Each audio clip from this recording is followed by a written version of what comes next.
It's 106.7 KROQ, KROQ. We're at the Coachella House. Are you guys good that are in front of me? This threesome sitting on stage has never happened. Normally there's me and the three of you, me and the two of you. But today when you have Dominic and Chris from Muse, I get very excited. Please welcome two of the guys from Muse here. Dominic and Chris. Yeah. How are you, Dominic? I'm doing great. Yeah, I'm happy to be here. This is awesome. What a party. You're headlining Coachella tomorrow night, but recently you played Lollapalooza in Brazil. There's like 80 to 100,000 there. The Rome Olympic Stadium a while ago, which was huge. Chris, this is probably sitting here more nerve-wracking than that, I would assume? Yeah, it might be actually. Yeah.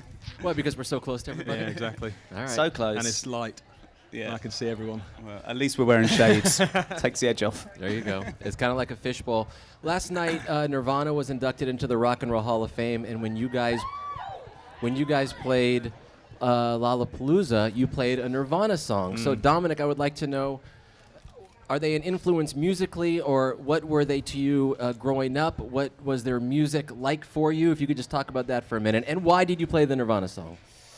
Yeah, they were like massively influential to us when we were growing up. I mean, they're one of the reasons we probably picked up some instruments and decided to start a band in the first place. And I think for many other people, many millions of people, they were influential to, pick up an instrument and start a band. But yeah, we all loved them. It was a band all three of us loved, and probably in many ways it was that kind of music and some other bands that kind of brought us together, and we almost became friends because of that.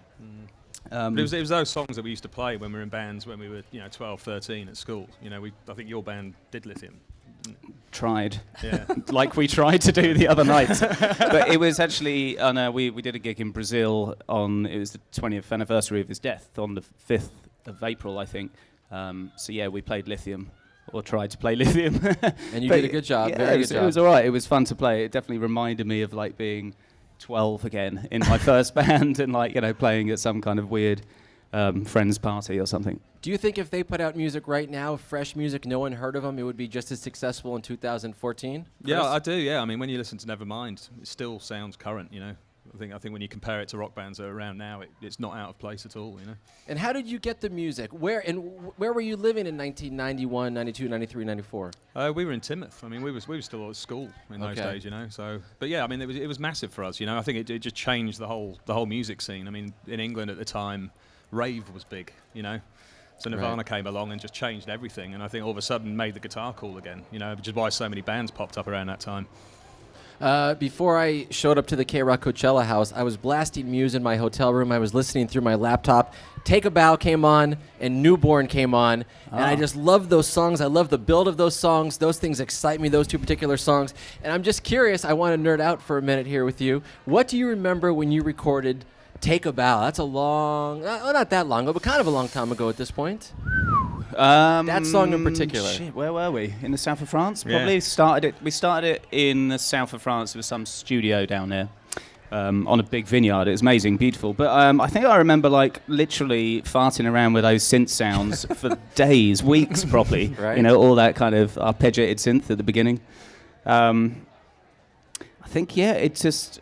it took a while to kind of piece that song together, before we could actually play it and figure out what we were doing with it. It was took a while. It took a while to do the drums. Yeah, that drummer in Muse. I mean, come on now. All right, and Chris, I want to ask you about Newborn. That's a song. The first time I heard it years and years and years ago, I'm like, wow, this band is huge. But at the time, not that many people, especially in LA or the US, knew of the band. But that song, when I listened back to it, I'm like, it's a no-brainer. Wow, these guys are incredible. What do you remember about making music then, and maybe that song in particular? Well, that song was actually written in the States, wasn't it? Because we were on tour with the Chili Peppers at the time. I think it was the first proper tour that we did in America. So it was you and the Chili Peppers on the road? Yeah. Okay.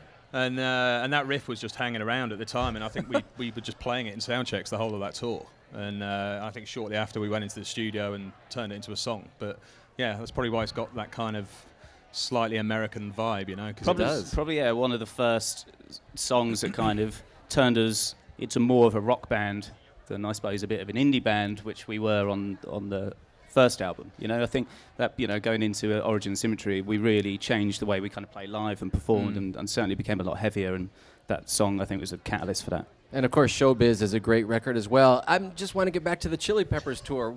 Dominic, what do you remember from that? And were they nice to you? Did they even speak to you? Did they have socks on their private parts? What the hell happened? Or were they jerk? I don't know anything. What happened?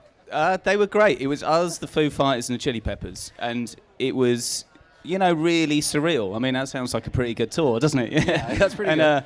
You know, we were like young, 20. It was one of the first times we'd come over to the States, and we were used to playing in like tiny pubs in front of, you know, 25 people, and all of a sudden we were in arenas. So we kind of, you know, were crapping ourselves. Really, it was all very surreal. But I think they were great guys. You know, they were all very friendly. You know, we went out a few nights and went to some bars and got drunk and stuff.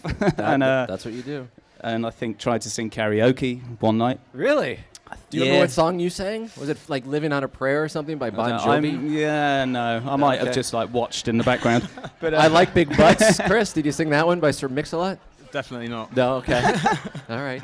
But they were awesome. Yeah, great guys and great bands. You know, they seemed so professional compared to ourselves at the time. So I think we learnt a lot. Certainly how to, you know, open up a little bit more on stage. Both Chili Peppers, Foo Fighters, and Muse have been so important to Coachella, like 3 huge bands playing the main stage, bringing people in from all over the world. And I remember last time you guys played here, I was so excited. At the same time, I was frustrated because when it's a festival, by the time you go on, some people have had too much to drink, had something else. I'm like, will you please shut up? I'm trying to watch this thing. And I'm like, after the first song, I was like, I give up. But how do you find, is there any intimacy at all for you guys when you play to 80,000 to 100,000 people, Dominic? And how do you get the energy, or is it just easy because you're playing? Well, you get the energy from the audience, really. You know, it's kind of the cheesy classic line, but, you know, I think the band's energy makes the audience energetic and vice versa. You know, 80,000 people is not particularly intimate. But it can be. But I personally find it more intimate than an arena, though. I mean, the arenas can be quite cold, you know. It's very dark. You can't see everybody. Yeah. I think with a festival, everyone's just there to have a good time, and you get that feeling when you're playing, you know. All right, I'm going to ask 2 more things, then we'll let you go because the sun is beating down right on us right here. There's a song that we're playing on KROQ now, and it's called Magic by Coldplay. When you hear that, are you like, wow, that's kind of like madness? Oh, what to say? No, I mean, it's not a knock. I'm just, it reminds me a little bit of it. You can pass like in Family Feud. You can be like, I pass, Richard Dawson. You know, no, you know, it crossed my mind, but it's nothing like it. You know what I mean? It's a completely different song. Magic. But it's a good track, you know. I think, you know, it's like completely electronic and different for them, but I think it's good. All right, I see you winking through your Ray-Bans. Yeah, I like both songs. By the way, do you guys know that the song Madness was #1 for 19 weeks in a row on the alternative U.S. chart? 19 weeks in a row. That is a record. And in the history of Muse, they've had so many songs that have been on the radio, so many great songs, even songs that I like more than Madness. And that's the one that stuck around. And they all stick around. But, man, what a huge song. Was that when you made that song, did everyone in the studio say, oh, yeah, this is a record? Well, yeah, we knew it was good. But to be honest, I was, you know, in many ways surprised by how well it did, you know, because it got to, you know, in the alternative charts, whatever, it got to #1. And I was like, okay, that's cool.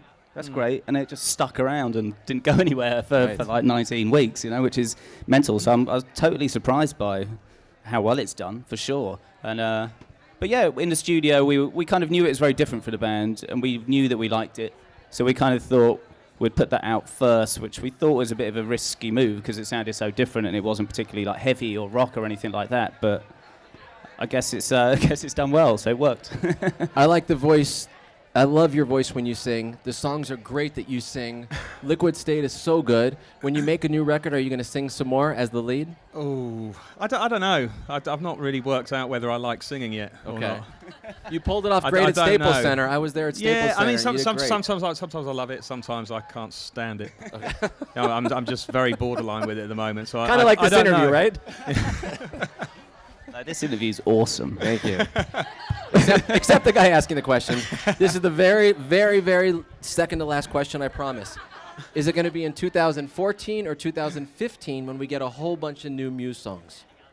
We're going to start this year for sure. This is our, yeah. They're still listening. This is our, these are our last 2 gigs, tomorrow and the next weekend, and then we're completely done for like touring this album. So we're going to go back in like May and kind of start working on some new stuff. So cool. I think we'll get around to recording it this year.